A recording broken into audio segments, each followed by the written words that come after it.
तो आप सभी का स्वागत है आपके अपने चैनल एबीडी क्लासेस में, जहां पर सभी एग्जाम तैयारी बहुत अच्छे से कराई जाती हैं। आज हम यूपी स्पेशल का प्रीवियस ईयर क्वेश्चन लेकर आए हैं। 10 क्वेश्चन है, इसको अच्छे से ब्रीफ करके डिटेल पढ़ेंगे, जिससे काफी क्वेश्चन और कॉन्सेप्ट तैयार हो जाए। तो चलिए देखते हैं क्वेश्चन नंबर 1 क्या कह रहा है। उत्तर प्रदेश वन विभाग के अनुसार कौन सी दो नदियां उत्तर प्रदेश में पीलीभीत टाइगर रिजर्व की दक्षिणी सीमा बनाती हैं? ये काफी बार क्वेश्चन पूछा जा चुका है। तो ये जैसे UP triple S C junior assistant में पूछा गया है, और अगर आप टेक्स्ट बुक से क्वेश्चन करते हैं तो उसमें भी काफी जगह है, तो ये ध्यान रखिएगा। गंगा और यमुना, आप इसमें यही देख लीजिए, पीलीभीत पूछ रहा है तो पीलीभीत गंगा उधर जाती नहीं है, क्योंकि अगर मैप की बात करें उत्तर प्रदेश का, ऐसे है, पीलीभीत लगभग यहाँ पे आ जाता है, उसके बगल क्या आ जाता है आपका लखीमपुर खीरी, फिर बहराइच आ जाता है। तो गंगा तो यहाँ से आती है, बिजनौर के पास से आती है, यमुना इधर से आती है, तो ये नहीं बनाएगा दक्षिण सीमा, तो ऑप्शन ए गलत हो गया। गोमती और रामगंगा, हाँ गोमती पीलीभीत के पास से निकलती है, लेकिन ये नीचे है। फिर रामगंगा और बिजनौर से, बिजनौर यहीं पे बता रहा हूँ, बिजनौर यहाँ निकलेगी, तो ये भी नहीं बनाएगा। शारदा और खाकरा यही नदी होगी, क्योंकि घाघरा और राप्ती, राप्ती कहाँ से आती है? सिद्धार्थनगर के पास से निकलती है, तो ये भी नहीं हो पाएगा। तो इसलिए कौन सा हो जाएगा? शारदा और खाकरा। वैसे भी बहुत इंपॉर्टेंट क्वेश्चन है, कई जगह पूछा गया है, तो इसको आप रट भी लीजिएगा, कॉन्सेप्चुअली भी समझ गए होंगे। चलिए देखते हैं नेक्स्ट वन। उसके पहले आप समझ लीजिए, जैसे मैप का 3 अलग से क्लास मैंने पढ़ाया है, प्लेलिस्ट में जाके मिल जाएगा आपको, अदरवाइज कमेंट करेंगे तो भी मिल जाएगा। एक में है नदियां, जिसमें है सब नदियां पढ़ा दी गई है, दूसरे में मंडल बता दिया गया है, और तीसरे में सभी जिले। बताने का सेंस ये है कि उसमें ही आपको पूरा रटा दिया जाएगा, याद करा दिया जाएगा। जैसे नदियों की बात करें, ऐसे हम यूपी मान लेंगे और ऐसे नदियां मान लेंगे, रटने भर का कि कौन सी नदियां कितनी है। तो यमुना, गंगा, रामगंगा, शारदा का घाघरा, राप्ती और गंडक, ऐसे आपकी याद हो जाए कौन सी नदियां ऊपर से आ रही हैं। ऐसे यमुना में मिलने वाली नदियां या जो नीचे से दक्षिण साइड से आती हैं उनको याद कर लेंगे। फिर गोमती नदी, सई नदी, इन सबको अच्छे से पढ़ लेंगे। एक ही वीडियो में लगभग 15 मिनट का है, अच्छे से उसको वीडियो खत्म होते तो आपको पूरा रट जाएगा। एक बार आप प्लेलिस्ट में जाके उसको देख सकते हैं। अदरवाइज और कोई कंफ्यूजन है तो आप कमेंट बॉक्स में कमेंट करके सुझाव दे सकते हैं या पूछ सकते हैं। चलिए देखते हैं नेक्स्ट वन, देखते हैं हम। किस वर्ष किशनपुर वन्यजीव अभ्यारण्य को वन्यजीव संरक्षण अधिनियम के तहत वन्यजीव अभ्यारण्य घोषित किया गया था? तो इसका ऑप्शन ए है 1972, 1991, 1985 या 1956। तो इसका ऑप्शन कौन सा हो जाएगा आंसर? Option A 1972। अगर पूछा जाए सबसे पुराना कौन सा था, तो सबसे पुराना है चंद्रप्रभा वन्यजीव अभ्यारण्य, जो कि 1957 में बना था, और ये कहाँ पे? चंदौली में है, बनारस के पास। ये आप याद रखिए, सबसे ज्यादा क्वेश्चन ये पूछा जाता है, क्योंकि सबसे पुराना है, पहला भी है उत्तर प्रदेश का, इसलिए इंपॉर्टेंट है। 56 में होगा ही नहीं, क्योंकि 57 में पहला बना है। 1991 की बात हम करेंगे तो 2 है, जैसे एक तो आपका ये था सूर सरोवर झील, जो कि आगरा में है, सूर सरोवर जिसको कीठम भी बोलते हैं। दूसरा है सुरहाताल, सुरहाताल कहाँ पे? बलिया में, ये याद रखिएगा। 85 में कोई नहीं था। चलिए देखते हैं नेक्स्ट वन। उत्तर प्रदेश में किस वन्यजीव अभ्यारण्य का नाम एक नदी के नाम पर रखा गया है, जिसका तो चंद्रमा की चमक? तो ये तो बहुत ईजी होगा।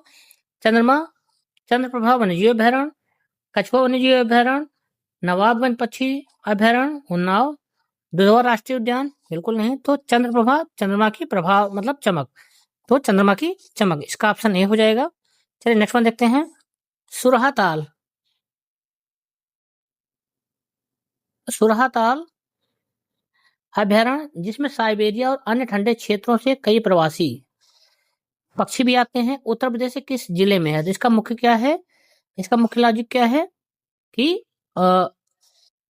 ये कहाँ से आ रहे हैं ना, मतलब कि ये सुरहाताल कहाँ पे है? तो संत कबीर नगर, गोंडा, एटा या बलिया? तो इसके बारे में 2-3 फैक्ट जान लेते हैं। पहला ये कि सुरहाताल ये कहाँ पे है? तो ये आपका हो जाएगा क्या? बलिया हो जाएगा, बलिया में है। अब 2-4 फैक्ट इसके बारे में अच्छे जान ले रहे हैं। कि ये बना कब था? ये बना था 1991 में। कब बना था? 1991 में पक्षी विहार था। बाद में इसी का नाम क्या कर दिया गया? जयप्रकाश नारायण। ये बहुत इंपॉर्टेंट, याद रखिएगा, जयप्रकाश नारायण पक्षी विहार रखा गया था। और 2026 में ये उत्तर प्रदेश का, ये भारत का कौन सा हो जाएगा? 100वां रामसर स्थल हो जाएगा। इसी समय एक बार एक चीज आप कमेंट में बताओ कि रामसर स्थल कितने हैं और रामसर जो सम्मेलन होता है वो पहला कहाँ हुआ था? इसका आंसर में आप कमेंट बॉक्स में दीजिए। चलिए देखते हैं नेक्स्ट वन हम। उत्तर प्रदेश में दुधवा राष्ट्रीय उद्यान, दुधवा राष्ट्रीय उद्यान किस जिले में है? तो ये तो बहुत इजी क्वेश्चन हो जाएगा। लखीमपुर खीरी, प्रयागराज, मेरठ या शाहजहांपुर। तो इसका ऑप्शन ए हो जाएगा लखीमपुर खीरी। दुधवा राष्ट्रीय उद्यान के बारे में कुछ और फैक्ट जान लेते हैं। पहला ये समझ लीजिए कि यह एकमात्र राष्ट्रीय उद्यान है उत्तर प्रदेश का, यूपी का एकमात्र राष्ट्रीय उद्यान है, इसीलिए बहुत इंपॉर्टेंट हो जाता है। अच्छा, किसके लिए फेमस है? एक सींग वाले भारतीय गैंडे, बाघ और बारहसिंगा के संरक्षण के लिए प्रसिद्ध है। 1977 1 फरवरी याद रखिएगा, 1977 इंपॉर्टेंट है, 1977 को उत्तर प्रदेश का राष्ट्रीय उद्यान घोषित किया गया था। राष्ट्रीय उद्यान घोषित किया गया था। उसके बाद 1987 में, 1987 मतलब इसके 10 साल बाद जो है 1987 में, मतलब 2-3 वो थे, जैसे एक तो किशनपुर था, किशनपुर, कतरनिया घाट, इसको दोनों को मिलाकर इसको क्या कर दिया था? दुधवा टाइगर रिजर्व कर दिया था। ये इसको आप याद रखिएगा, बहुत इंपॉर्टेंट है अपने में, क्योंकि ये उत्तर प्रदेश का पहला भी है। ठीक ना? ये कब बना, इसको कब मान्यता मिली, इसको अच्छे से याद रखिएगा। नेक्स्ट वन देखते हैं। उत्तर प्रदेश वन निगम कब स्थापित किया गया था? ये बहुत इंपॉर्टेंट है, इसको देखते हैं। तो इसका 4 या 5 मैं फैक्ट बता दे रहा हूं, उसको आप एक जगह लिख के रट लीजिएगा। तो पहला है कि वन निगम क्या है? वन, इधर साइड में लिख दे रहे हैं हम लोग। वन निगम की बात करेंगे तो ये 25 नवंबर 1974, जो कि ऑप्शन में दिया है, 25 नवंबर 1974 को था। धारा 3 के तहत हुआ था। फिर बात की वन निगम कब बना था? तो ये 74 हो गया। फिर वन नीति, ये 1974 हो गया। फिर नेक्स्ट है वन नीति, ये कब आई थी? तो 1952 में। ये वन नीति है, याद रखिएगा। ठीक है, ये वन निगम के स्थापना 74 में। वन नीति आई थी प्रथम 1952 में। द्वितीय वन नीति कब आई थी? 1998 में, 1998 में। तृतीय वन नीति आई 2017 में। अगर पूछे वर्तमान में कौन सी लागू है, तो 2017 वाली। वन निगम कब लागू हुआ? 74 में। वन नीति 3 आ चुकी हैं, पहली 1952 है, दूसरी 98, तीसरी 2017 है। वर्तमान में कौन सा चल रहा है? तो वर्तमान में ये 2017 वाला ही लागू है। एक आता वन संरक्षण अधिनियम, ये बहुत बार पूछा गया, वन संरक्षण अधिनियम। तो ये कब आया था? 1980 में आया था। और जो वन महोत्सव, ये कब से है, कब मनाया जाता है? ये जो 1952 में जो आया था तब से मनाया जाता है। और ये 1 से 7 जुलाई तक होता है। कब से? 1 से 7 जुलाई तक। ये से रिलेटेड काफी इंपॉर्टेंट फैक्ट है, इसको एक बार फिर से देखिए। वन निगम की स्थापना 74 में हुई थी। वन नीति 3 आ गई है, 1952, 1998, 2017। वर्तमान में यही बार लागू है। और 1980 में क्या था? वन संरक्षण अधिनियम आया था। पूछा जाए वन दिवस कब मनाते हैं, वन महोत्सव कब मनाते हैं, तो 1952 से हम लोग मना रहे हैं, 1 से 7 जुलाई के बीच में, क्योंकि वन जलाए ना, जलाने से हो जाएगा जुलाई, तो इसको याद रखिएगा। चलिए हम देखते हैं नेक्स्ट वन। चलिए फिर इसको देखते हैं अच्छे से। पार्वती अर्गा रामसर स्थल के संदर्भ में निम्नलिखित में से कौन सा या कौन से कथन सही है? तो इसके बारे में 5 फैक्ट अच्छे जान लेते हैं। पार्वती अर्गा ये कहाँ पे है? गोंडा जिले में है।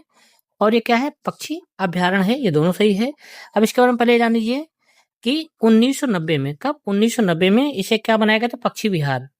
ये याद रख लीजिएगा। कहाँ पे है? ये हमने याद ही कर लिया है, गोंडा में है। क्या है? पक्षी विहार है।